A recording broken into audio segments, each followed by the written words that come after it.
Well, good evening. Welcome to a very empty Forest Lake Church, but we're here tonight to talk about hopefully changing that at least a little bit. Thank you all for joining. My name is Rob Deininger. I have the pleasure of being the board chair for the Forest Lake Church, and I'm joined tonight by Tim Nichols, our executive pastor, and Jeff Patterson, our senior pastor.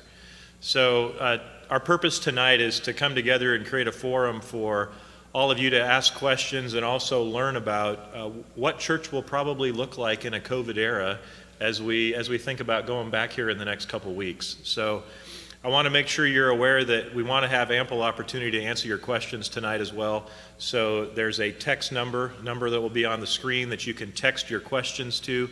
Those will be sent to me here on the stage, and when we get to that portion of the program, we'll answer those questions.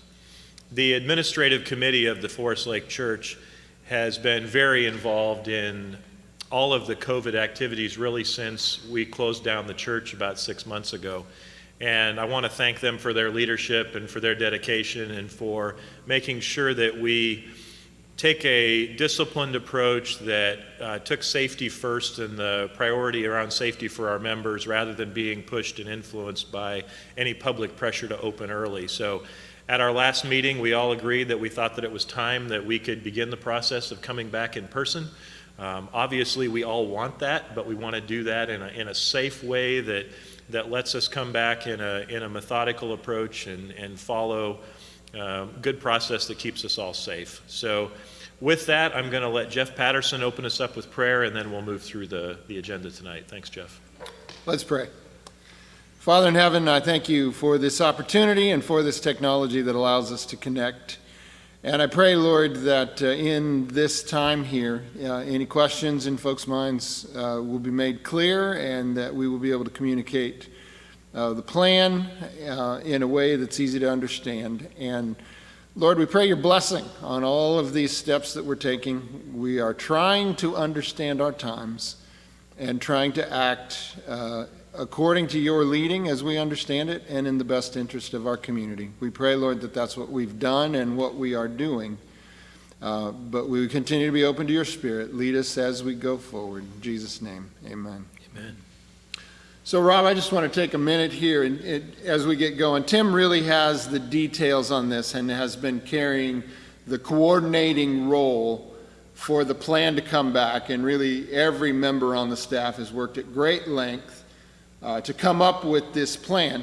But I just want to go over briefly again the process that's brought us to this day. So very early on, we decided as the staff that it was our task to look into what would we have to do in order to be back live, in person, Sabbath schools, the whole big picture. But we really felt strongly that this is a church decision, both the decision to stop meeting and the decision to come back into in-person services, we believe is a decision that rightly belongs with the congregational leadership. So we've been working very closely this whole time with the administrative committee, meeting on a monthly basis and as needed related to that, to talk about where we are, what we're doing, what markers and indicators we're looking at. And we as a staff feel very, very blessed to have the lay leadership that we have in this community. Rob, our board chair, has done an amazing job, and just the conscientious members of the administrative committee, you should be proud of their work that they've done for this community, trying to balance the pieces. And you know, a community as large as ours and as diverse as ours, there's a lot of pieces, there's a lot of opinions, but I appreciate the good work, the caution, but also the eagerness to see us come back. So just real quickly, the brief overview, if you didn't get your letter, or if you did not hear an announcement from last Sabbath, our intention is that we will go back to in-person services beginning September 12th. That's 1 week from this coming Sabbath. This Sabbath, no, we're still officially online this coming Sabbath. Then September 12th, we'll be back. Now, in terms of services, there will in fact be 3 services, but not the 3 services you used to know. You'll recall we used to have an 8:45 service, a 10 o'clock service, and then an 11:20 service in the sanctuary. But that's not going to work at this point, because between the first service and the service to follow, we've got to have time to go through the sanctuary, sanitize, and have the space ready. So that little 15-minute block isn't going to work. So here's the reality. Here's the new day. Second service will not be there. We are not doing second service. So we will have a service at 8:45 in the sanctuary and a service at 11:20 in the sanctuary. Okay, so you're saying, wait, you said there'd be 3 services. Yes, there will, but there'll only be 2 in the sanctuary. The third service, well, maybe I shouldn't use that term. That's confusing, isn't it? The additional service will take place in the Upper Youth Center, and that will be Upper Room. Since we went to this model, we began to do Upper Room on a weekly basis, and it has since then gained momentum and built itself to the point where it is the right time for us to continue with Upper Room on a weekly basis. So 2 services in the sanctuary, 1 service in the Upper Room. That one will be at 11:30. So the service times 8:45, 11:20, and 11:30 is Upper Room. All right, be a lot of implications with that as we work forward through time, but that's what you need to know for right now. So I want to give it back to you guys. Rob, do you want to take it, or we go straight to Tim? Straight to Tim. All right. All right. So we're going to put a few slides up here as we go through. I just want to walk through some of the details of what it will look like as you return. As Pastor Jeff was just saying, the service is at 8:45 and 11:20 here in the sanctuary, and the Upper Room meeting in the Upper Youth Center at 11:30. Now, it's important to remember those times, because as we'll talk about registering to get your attendance, your ticket to come, you might notice on that service that it has a different time. Especially, it won't say 11:20, it'll say probably 11:30 for that service, because that system doesn't allow us to give 11:20 as a time. It's only 15-minute increments. But it is still at 8:45 and 11:20 for the services in the sanctuary. That has not changed. So what you would expect is what we will do. We will require face coverings, masks, that will cover both your mouth and your nose, since this is a respiratory illness that we're watching out for. Those masks or face coverings will be required every time and the whole time you're inside the building, unless you are 2 years or under, which the CDC tells us is not required for their safety. So unless you're under 2, you will need to be wearing that the entire time. The only people who will not have to wear a mask is those who are on the platform during the time that they're actually on the platform preaching or doing whatever they're doing.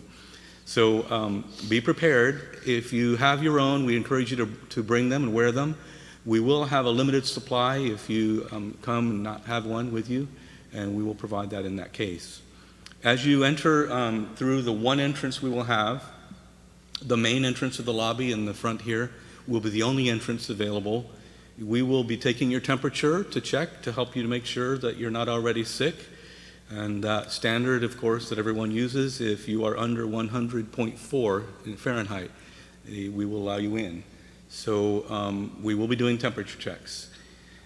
We want you to be able to register. We'll talk more about that in just a moment. Register to reserve your space because there will be limited seating available in order to create a safe, socially distanced, physically distanced space inside the sanctuary.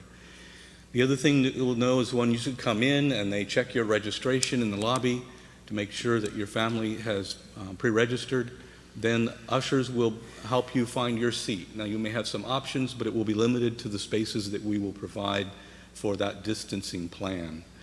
And so ushers will be helping you make sure that you're using a seat that is according to the plan that we have laid out. So as Pastor Jeff mentioned, that between those services in the sanctuary, we will clear out the sanctuary so that it can be cleaned between services. We will have sort of a misting process that dries very quickly, so we can't have people inside the building while that's taking place. And so again, there is no second service as we used to have in the sanctuary during that time. Once again, there's only one entrance into the building, so if you've been used to entering through the side stairs or through the drive around that was put in during the construction, those will not be available, so you want to park in the way that you can on this other end, so you'll be close to the main lobby entrance, only one entrance open. So we will be seating as families, so whether there's one person in your family coming to this service, or if there's 5 or 6 or 7 in your family you'll register as a family for a seating space. And so we will have that registration available. We'll give you information on that in a moment. And then at the end of the service, when we're concluded, you will be asked to stay in your seat so that we can release you from the sanctuary row by row, starting in the back. This is to help us make sure we don't all bunch up at the door and lose our spacing that we're trying to keep during this time. So we will be having ushers help you go out from the back, and we're going to ask you not to congregate in the lobby. If you want to talk to some people with some social space, we'll ask you to do it outside. And I know that's a little difficult in the heat of September, but fall is coming, so maybe it won't be so bad very soon. So again, ushering out, we're trying to help create the space so that we don't get too close and create those risks for those who are here. The next thing would be to show you a chart of what that seating looks like. This is just a simple way to help you visualize the way this will look, so that we will have space, whether it's one person or 5 or 6 people in your family, you will get one of those seating spaces. So you might get a seat at the end of a pew, the next row would have a seat in the center of the pew. This way we can use all the space available without getting people sitting too close together, and we know how many of these spaces we have, including the balcony, and so that way we know how many registrations to make available. It's kind of like going to a restaurant where your party has a table, and we know that we can accommodate you, whether there's one of you or 4 or 5 of you, or whatever your family is. We will be able to accommodate and be predictable about being sure we have the space for all of you. So that's the seating plan, and it goes throughout the sanctuary and the balcony, and we will help you find one of those seats as you come in. Next, I want to just talk about the registration system. You will register for your space on Eventbrite.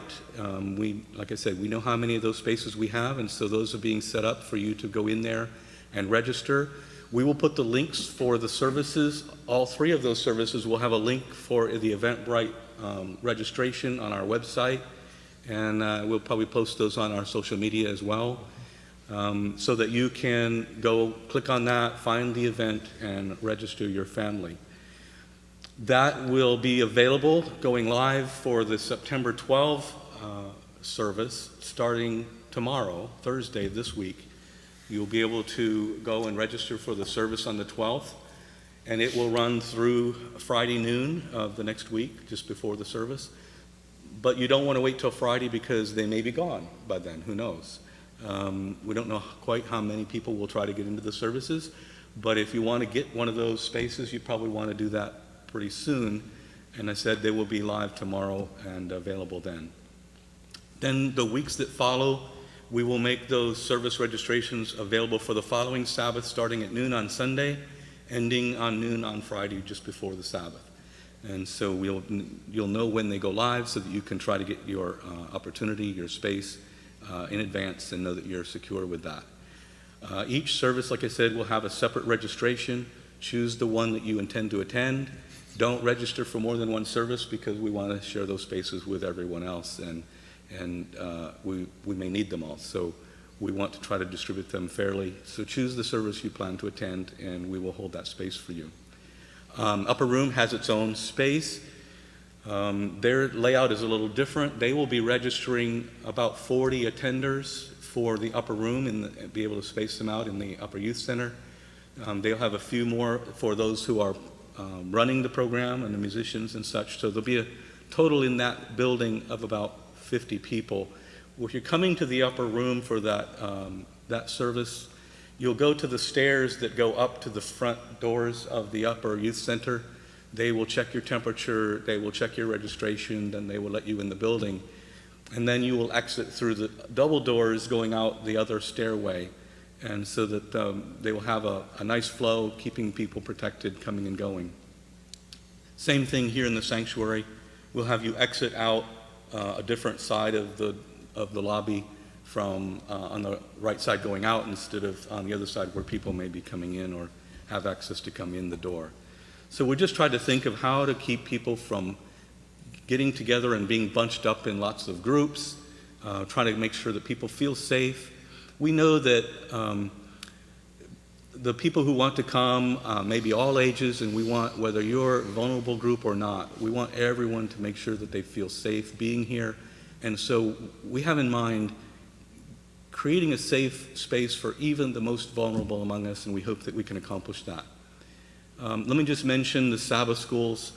Adult Sabbath schools will not be on site at this time. We know many are meeting by Zoom and other services, so we're trying to figure out what that plan will look like going forward, but it's really limited because of space.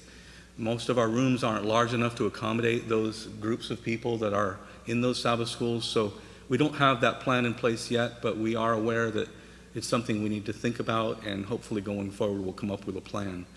Children's Sabbath schools in the Children's Ministry building will begin with limited capacity on September 19. That's a week after the services here start. Pre-registration will be required. There will be very limited space because I believe it's only like 10 per classroom to keep the spacing working for the children's area. Juniors, grades 5 and 6, and early teen Sabbath schools will also begin with limited capacity soon, probably at the end of the month. Still working on details for that. They have very limited space, and so also pre-registration will be required. So watch for further announcements on that. Young adult Sabbath school will be held at 10 a.m. and they will begin at September 12th. Again, limited 26. Capacity. 26, and they will have limited capacity. You'll want to speak to Pastor Juan about that plan.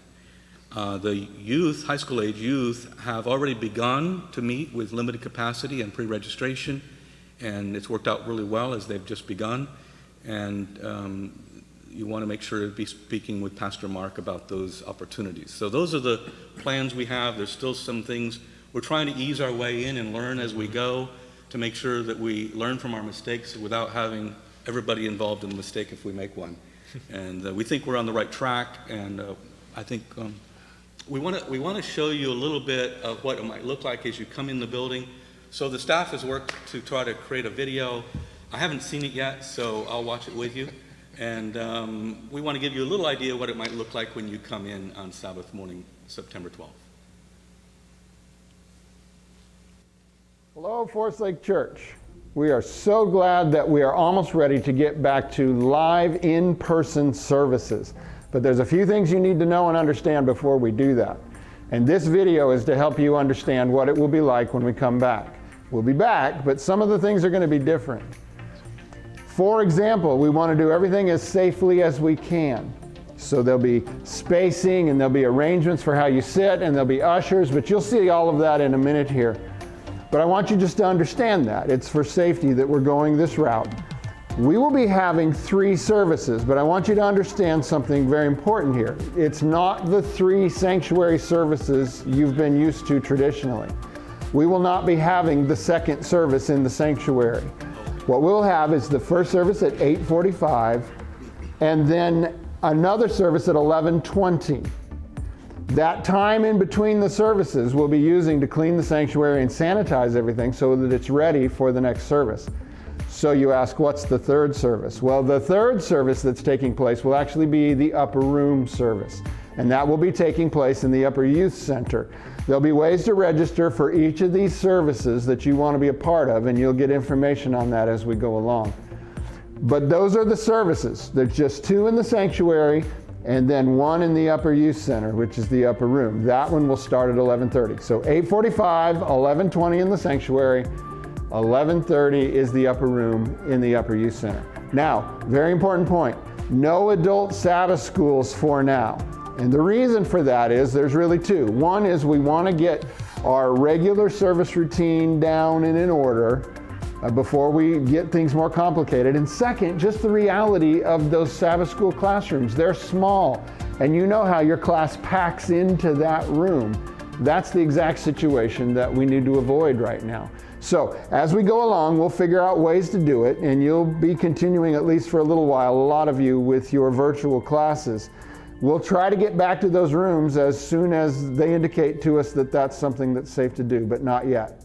Children's Sabbath School, you may have a question about that. September 19. will be the first week for that. And it will take place simultaneous to the first service at 8:45. You got to find your information for that from your regular information sources for Children's Sabbath School. And Jennifer is in charge of that and making sure that all of that goes well and goes safely at the same time. One other thing that will be required that you need to remember, and that is, if you're coming to the service, you're going to need one of these. So you might want to practice getting used to wearing your mask. But we can't wait till the day when we can all get back here and be together. September 12 is our day to start back down the road of meeting together.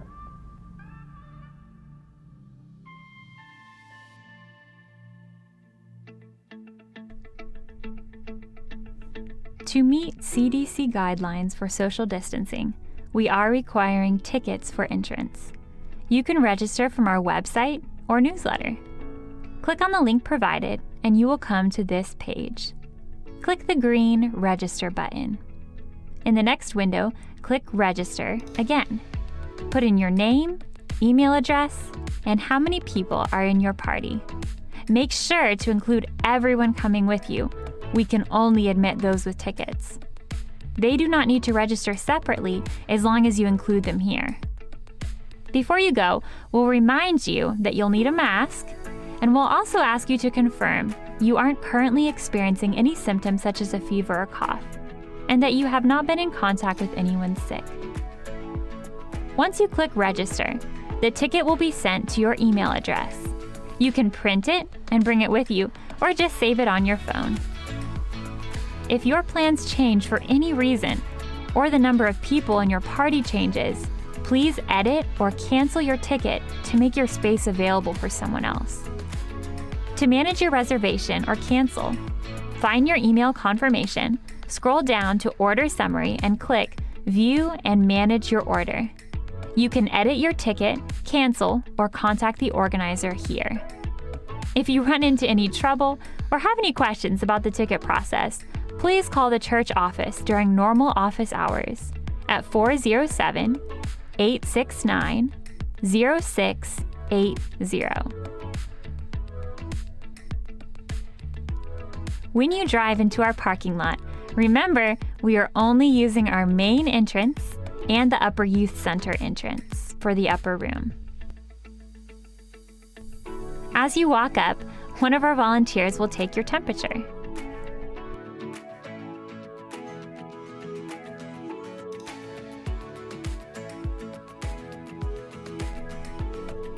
While you wait, make sure to get your ticket ready.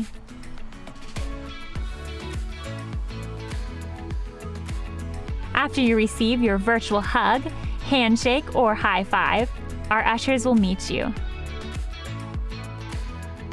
Once you're cleared, we'll check your ticket and welcome you in.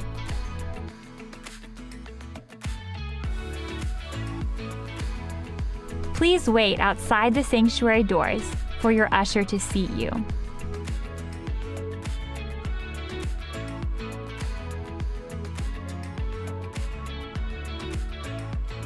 You will be seated in the middle or end of a pew with whoever you came with.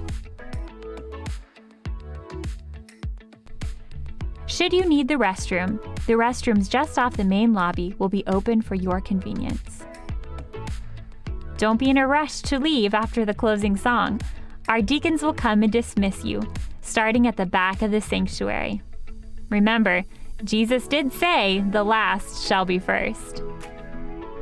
Pretend you're a kid getting dismissed for recess, and please head straight for the exit. You're welcome to visit in the parking lot while social distancing, but please avoid crowding the main doors. That's about it.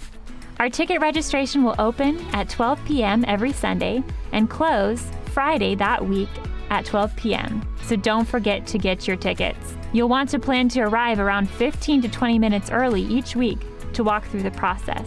Remember, you are still welcome to join us online for our live stream. And please especially plan to do so if you experience any symptoms such as a cough or fever. We still count you as family, whether you're in person or virtual. It'll be an adventure, but a good one. Remember, we're doing all this because these are the people we love, and we want to keep you See you soon!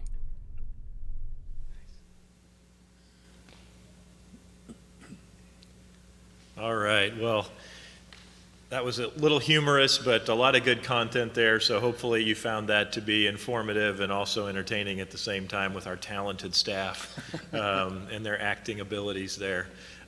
So the next 20 minutes, 30 minutes or so that we have left, our intention is to try to answer as many questions as you have. You can text those in to the number that's provided. Julie's doing a great job of taking those questions in and sending them to me up here on the stage. So, before we get into the questions, one of the things that we know is that we are a very large church. And in some ways, that has made this more difficult than if we were a much smaller church. And so I think if you live in the community, you've seen other churches that have probably been open for a few weeks, maybe even a month already. But the reality of our church is that with the membership that we have and the complexity of our services and our campus, it's not an easy process to go about gearing up to be open. And so as much as, some of you are thinking, well, why couldn't we just open next week? Why didn't we open last week? The numbers have been declining. It's not as simple from an operational standpoint to just throw the doors open and allow people to come back. So we've really needed that time, and in fact need the next couple weeks to really make sure we have things in place and we do this the smart way. So the first question gets a little bit at that, and if I can get that, it basically wants to know, so why is the plan so dependent on the numbers to decide our return? If we're worried about vulnerable populations, can we still open and then recommend that people who are vulnerable don't come and allow the people who are less vulnerable to come? And I'll kick it to you guys in a second, but I think from AdCom's perspective, we want to make sure that just because the church is open, this is not sending a message that you should absolutely have to come to church. There are people who probably should continue to stay home. If you're nervous, you're uncomfortable, we're going to continue to stream services online. That ability will still be there, just like it's been during COVID. So it's not like we're cutting off the online forums and sort of driving everyone back to church. But maybe talk a little bit about the importance of staying a little bit close to the science and what's going on in our community while we try to do what's smart. Well, I would say that we had this discussion actually a couple of months ago about how do we open and allow for safety, basically. And it's not just a matter of the numbers of people, cases in the community and all of that, which we think we've addressed, and AdCom has told us that once the testing rate is under 10%, that we would be okay to do that. That was their decision this last month. But one of the things we discussed is people who love to come to church are all ages, and many of them are in the vulnerable population. We didn't feel it would be fair to say to anybody, well, you can't come because you have this problem or because you're medically this way. And besides, we don't know everyone's circumstance. So we felt that the best way to do it would be to find a way to make it safe for everyone. And if people don't feel that they are safe to come, we understand. We still will provide that online service, as you said. But we wanted people to be able to make a choice. And if they wish to come, we wanted to make it as safe as we possibly could, knowing that there's no perfect world. Great. I think that's a great answer to that. The next question centers around the services, the two in the sanctuary. Will they be the same style, or will they have the same two styles that we sort of had before? Yeah, so that's an interesting question. There are a number of changes that we're going to see going forward with the services that really is a reflection of just what we're able to do at this point. And so that we've had for really the last several months running the same service at 8:45 and 11:20. They've been exactly the same for this span of time. But I think we're going to begin to reintroduce some variability to that as we come back, and there will be some difference between the 8:45 and the 11:20 with regards to we'll not have the organ at the early service. We'll probably have piano accompaniment there. We're still figuring out all the details on how singing works, and we're going cautious on that at this point because there's a lot of discussion both ways on singing. And At this point, for at least the first week or so we're back, it's just going to be singing from the platform. I guess there's nobody that can stop you from humming inside your mask, but we will catch you if you're not wearing it. So we're trying to figure out our way here, and we're trying to see how it goes forward. Now, there is going to be one impact that you're going to notice, particularly if you're an early riser who likes to turn on the service at 8:45, and that is one of the accommodations we're trying to make with this is so that we're not creating the scenario where we're cooping up a whole bunch of AV people in a very confined space for an extended period of time. We're only going to be streaming one service. So we're not going to be streaming the 8:45 service starting September 12th. So we will again this week, but then after that, we're only going to be streaming the third service. Now, we've been streaming lots of services for a long time, and we've gotten used to it, and a lot of people have enjoyed that. But as we've reflected on that in this time of break, as we've reflected on all of that in our larger strategy as a community, the burden that puts on an AV team is very, very high. And not only that, with us taking away the middle service out of it, it creates kind of an awkward scenario that I think the time is right for us to just back away from that. Everything we do goes out to the whole world, and just say, yeah, we want to make a service available, but it's not going to be the first one. And that will actually open up some doors for some things we could do in the first service, of perhaps bringing some more interaction to that service that we haven't had in the past. So the discussions are ongoing there. Pastor Julie's involved in those discussions. As you know, she has revolutionized a lot of our interaction scenarios and brought that kind of a thing to the community in a powerful way, and we could see some of that begin to find its way into the first service. Third service will be pretty much as it's been, and then if you have historically been a person who preferred second, then you're going to want to start investing in the upper room / warehouse project. So that's the plan. They first will begin to take some shape, but don't look for radical changes immediately, but it will begin to develop its own identity. And upper room will continue to stream as well. Correct. Upper room will also stream. No, that's really helpful. And I think people should also keep in mind that just like we were at a different place back in March, April, and May from how closed down we were, as a church, we'll continue to evaluate where we are as well. And so what we open up with on September 12 may look very different on November 12, or whatever the Sabbaths are there, as the disease changes and as our community's reaction to it changes. If we have the ability to continue to open up more, we will certainly reevaluate that and try and do that. Our goal is to get to a point where we're all back at church again. It just may not, reality is that may take longer than any of us would like. The next question is a good one. It asks, are we doing any rehearsal type services to check for holes in the process? So I know we've done actually a little bit of this already. There's been a fair amount of training that's had to take place with greeters and ushers and staff and things, and some of that has given us a pretty good run through, but maybe talk a little bit about how we're going to be sure that on the 12th we get it right. It's a great question. We're actually trying to keep this a secret, but this Sabbath at the 8:45, we're doing a trial run with a very limited number by invitation only. So we have maybe 30 people who are leaders in the church and who have roles that we've invited to come test our registration process. We'll walk them through the stages to come in. They'll space out in the sanctuary. And then we're going to ask them for feedback and make sure that they think we're doing this right. Sorry if you're not on that list. If you are, you probably have heard about it by now. But we're going to test it because we think that's a good idea. No, that's a good answer. A couple questions around the seating, how that takes place. Maybe talk a little bit more about the process for selecting a seat, if that's possible or not. And also there was a question about, are we still sitting families with young children towards the back? So maybe talk a little about what we think the seating process will look like. So we don't have a mechanism on Eventbrite to allow you to choose a seat. It's not like going certain places where you can pick a table or pick a place you're going to be ahead of time.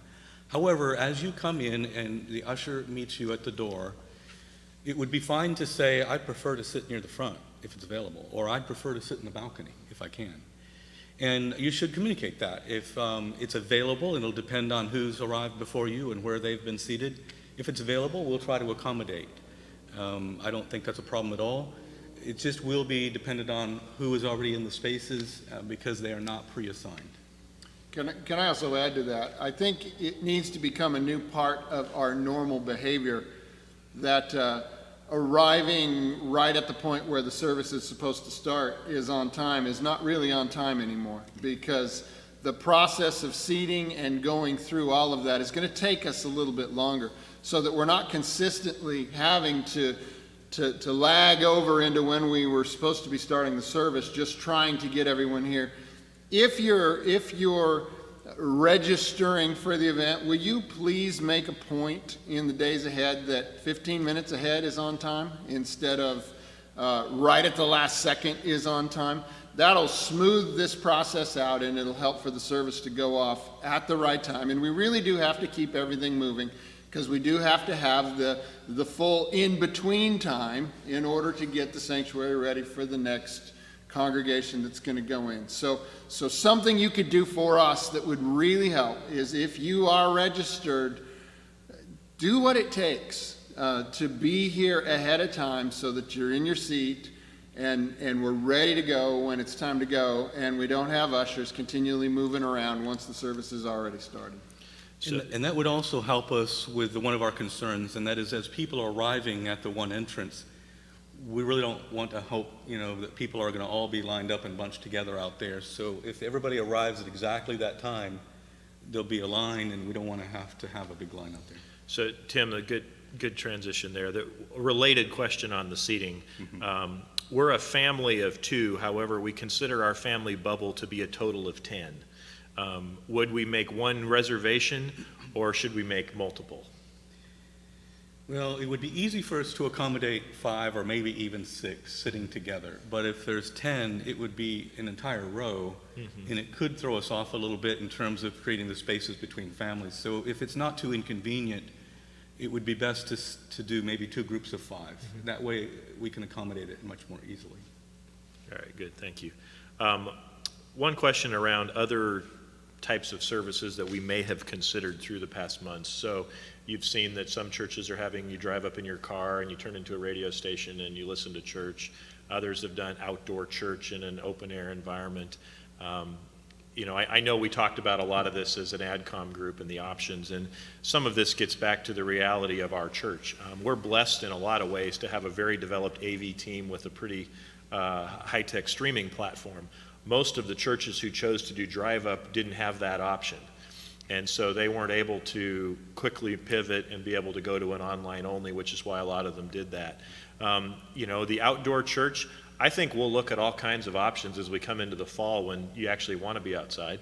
And there may be great opportunities where I could see Sabbath schools beginning to possibly meet outdoors, and as we get into November and it cools off a little bit. So I think we're open to a lot of different options, but again, the reality of our size is that it would be difficult there aren't too many churches our size that are doing outdoor church that I'm aware of at this point. We had a pretty robust discussion around that idea, and we just felt like the delivery would not be of higher quality than we could provide in your home. Mm-hmm. Lots of good seating questions. How early can we start to show up to start seating? So you said don't be late, yeah, but so now we're here at 7:30. I'd say about 30 minutes before. Does that sound fair? I'm looking at Julie because she's helping work on those. 20 to 30 minutes. We're going to have the people here to help you early, but they won't be here more than 45 minutes early, so don't come an hour early. And I also thinking about the 11:20 service. We will need a space of probably at least 30 minutes from when we've cleared it out to when we allow people to start coming back in for the cleaning to take place and for it to dry and dissipate. Probably not before 11 for that. Yeah, so probably not before 11 or 5 till 11 for that one. Yeah. So there's good questions. We're not going to get to all your questions tonight, so I'll put that out there because there are a lot of questions. I've tried to group a few of them together. Okay. There's a couple questions around the requirement of masking. And obviously there are lots of strong opinions on either side of masking, and I'll share my thoughts from a board perspective that we're going to stay as close to the guidance from the state and local counties as well as the CDC as we can, because it's really the only thing you can stick to as you go through this. There was a question around, can we create a section of the church for people who don't want to wear masks? Well, the reality is today that the county we're in requires masking. And so regardless of whether you'd want to sit without masks, the county actually doesn't allow that today. So I think that's an example of how as a church we'll try to stay as close as we can to the process. But again, if you're not comfortable wearing a mask, then keep watching online. Yeah. The rules we've created aren't going to please everyone. Not everybody's going to be happy. That's the reality of the COVID world that we're unfortunately in right now, and that you have to try to find a balance that allows you to move on with life under certain restrictions. And if you can't get on board with that, then unfortunately it's a tough time. Yeah, and I just want to speak to that for a minute. Just so you know, in case you're concerned that somehow I haven't gotten enough feedback from the right sources, I have, and thank you. But I've got people in our church that are MDs who, on the one hand, say we don't have to do this, and I have other people that are MDs that say, actually, I'm not talking about the MD family. Let's clarify that. Medical doctors that are saying we shouldn't even be doing anything yet. So just so you all know, you balance each other out very well. All right. So the decision we've made as a staff is not to follow a single expert, whether you consider yourself that or not. We're trusting the process of our administrative committee that has a lot of very competent people on it who have medical context, who have administrative context, and who have good sense. And we're trusting the decision that they're making, and we're working with the decision they're making. Now, I know this is not your first experience in church where the board voted something you didn't like. But we do it that way anyway.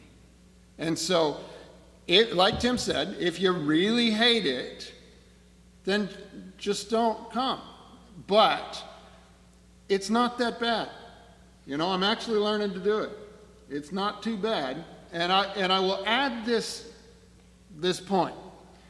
And maybe it's just coincidence or not. But I know back in July, when we really started to see the big spike here in Florida, and we had originally thought maybe we could come back then, but then the spikes were there, the cases were way up, so we backed off of that idea. It was at that point that we all started getting serious about wearing masks. And now I confess, I'm part of that. I was still running to Publix without my mask back in July. It wasn't until I went away and I came back after we were in Colorado for a while. You remember the sermon we did from there? It wasn't until I came back that I got serious and went ahead and wore my mask. Well, call it effective, call it coincidence, call it whatever you want. I don't know. I'm not smart enough to know. But I do know that at the point we in Florida got a little more serious about doing this, we did see the numbers go the other way. So, anecdotal, correlative, and not actually causative, I don't know. But what I do know is this is the decision we've made as a church leadership body. And it's not that bad. So we can do this. This is, maybe you can call this your little time of trouble, if this is your suffering. But we can do this, and I hope we'll do it with not just a grudging attitude, but actually have a good spirit about it. For each other. And just be glad that we're back together. I want to give a piece of an answer that's unrelated to masks, because some have suggested that we also create an alternative space to have overflow for more people to be able to come. And in that discussion, our thought was, is it really better to sit in another room and watch it on TV, or to be at home watching a really great quality? And so we didn't feel like there was enough added quality or benefit to come and sit in another room and watch it on screen compared to what we already provide in streaming. So I know it won't provide for as many to do it the way we're doing it, but we think for those who are here, at least we know they're going to have a live experience. Yeah, that's good. Good question, serious question. If someone or several people who attend a service subsequently test positive, in the coming weeks, do we have a plan in place to essentially notify people that happened? Jeff, I don't know if you or Tim, I can answer on part of that. Yes, we'll have a plan in place. Yeah. We've talked about that. I don't know if you want to go into more detail.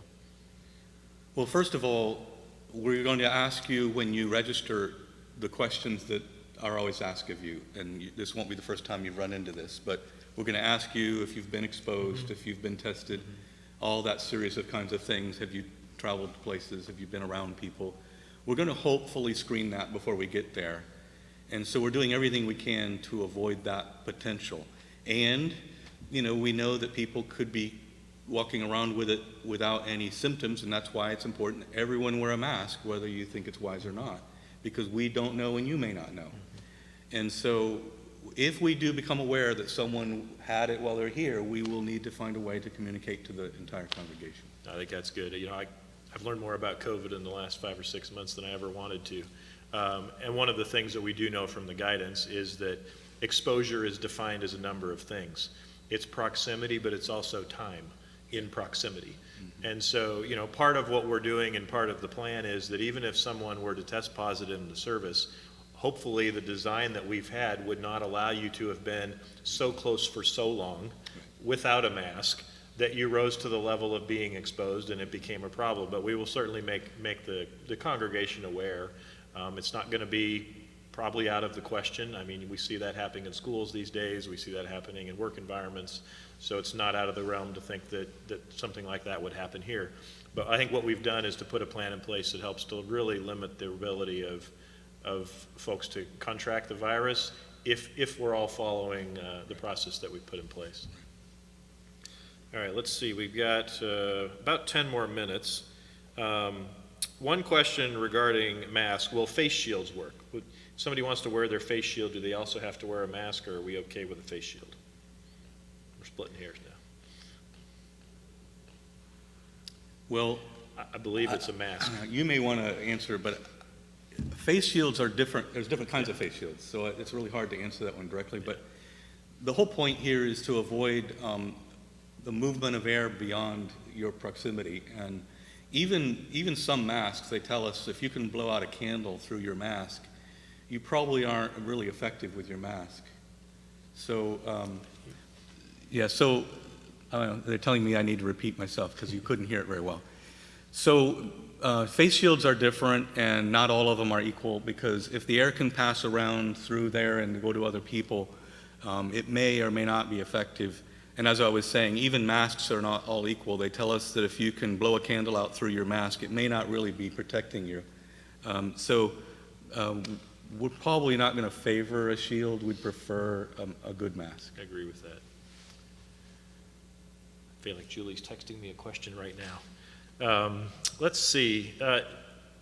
Yes, we should all lean in. A couple more questions regarding seating in the service. So one question around, if you're already seated, can you leave the service early?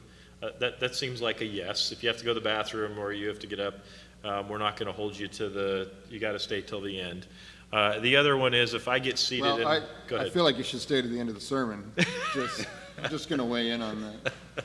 We would just ask you to be conscious, aware of the people around you. We don't want you crossing over people. Try to exit out in a way that you're not having to get really close to others. Respectful. Makes sense. The other part of that is, if I get seated and the rest of my family arrives late, will they get seated with me, or do they have to sit in a different section? If you've registered together, we want you to sit together, and you might need to let the people at the door know that someone is still coming in so we can try to work it. But if possible, please come in together. All right. Okay, a question around the temp screening. So will those registering or checking temps at the front lobby be strict? Meaning, will they be sure to let those in who meet the requirements and send those home who do not? We will. We've discussed if you don't pass, we might let you go, sit in your car for 5 to 10 minutes and come back and try again. I mean, it's unusual to have a mistake, but it's possible. So you'll get a second chance. But if you do test positive, we just won't be able to let you in beyond that second chance. It may be difficult if one person tests positive and you have a whole family of people, but we probably will need to ask all of you to stay together. It's unfortunate, but hopefully that won't happen. Well, and again, this is not designed to be punitive. This is designed to be a process. 100.4, it's definitely a fever. Most people would agree at that. You don't feel well if you're, it just doesn't make sense to allow people in whether they really, really want to come in or not. Well, and let's go pre-COVID on that. You come to church with a fever? Nobody does that, even before we had the whole COVID thing. So this isn't a COVID thing. This is a common sense thing. Yeah. You don't come to church sick. For one thing, you're miserable the whole time you're sitting there. And for another thing, you get other people sick. So that's normal for how we were before. If you don't feel good, or if you're showing you have a fever, you really need to be home in bed. So go on back, turn on your TV, watch it there, and you'll still get the blessing. But that's not any different from what we would have encouraged 2 years ago. And we're not being arbitrary. The medical definition of a fever is anything over 100.4. And just for the record, by the time I get to 100.4, I don't want to go anywhere. So if you're running around with that, you're tougher than me. Yep. I think we've covered pretty much the questions that there's a couple more questions that I think you've already answered regarding why we wear masks and all of that. I don't think we want to spend a lot of time talking about that because there's a lot of emotion and opinion tied to the mask wearing. It's a decision we've made as a church, as an administrative committee. It's in line with CDC guidance and, frankly, society for the most part. And that doesn't make you a lemming.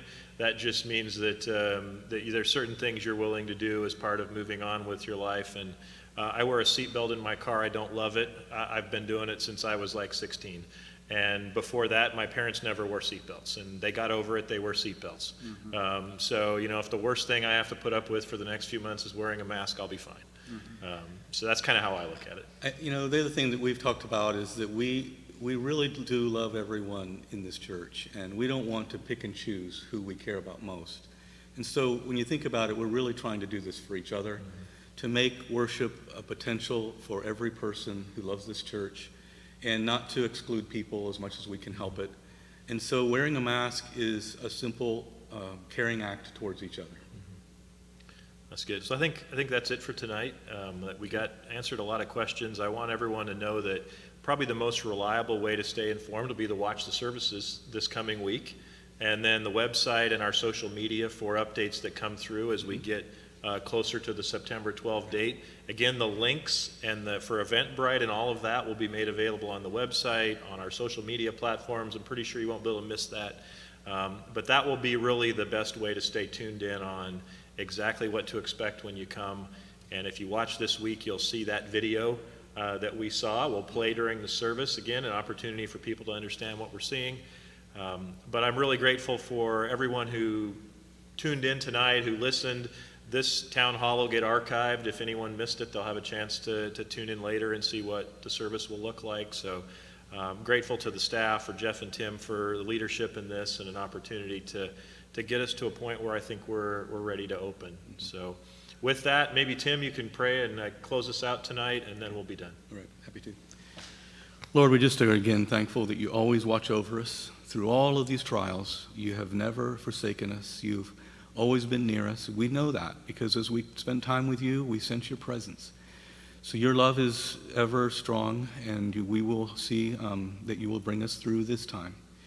We long for the day when we won't have all these precautions and all these kind of things that keep us apart. We will be together once more. So we wait for that. Until then, we will make it work because we love to worship you. And so that's what this is about, just coming together, worshiping you, honoring your name, drawing closer to you each time. We thank you for this privilege. Hold us together, keep us all healthy and strong. We ask in Jesus' name. Amen. Amen.